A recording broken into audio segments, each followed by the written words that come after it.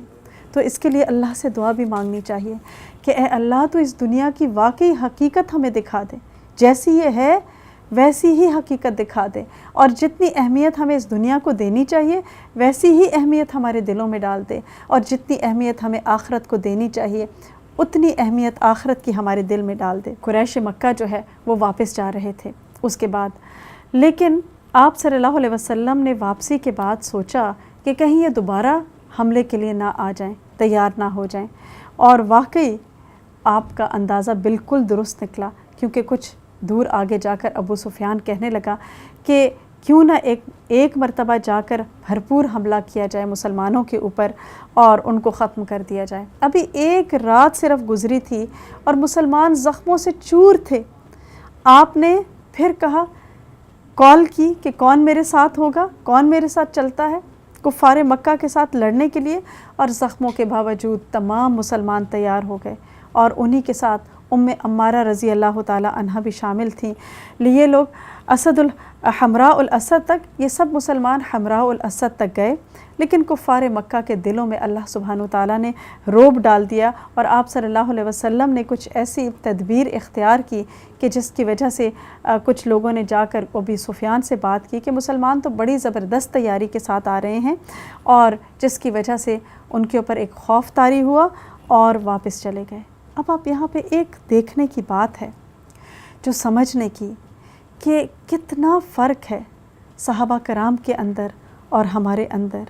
وہ تو ایک کال کے اوپر اٹھ کر تیار ہو جایا کرتے تھے. آج دن میں 5 مرتبہ اللہ سبحانہ وتعالیٰ کی طرف سے ہمیں کال آتی ہے نماز کی، لیکن ہم ٹس سے مس نہیں ہوتے، اور آرزویں ایسی ہیں کہ اسی جنت میں جانا چاہتے ہیں کہ جس میں صحابہ کرام ہیں. تو ایسے تو نہیں ہو سکتا. جب تک ہمارا عمل ویسا نہیں ہوگا ہم اس جگہ پہ جا بھی نہیں سکتے.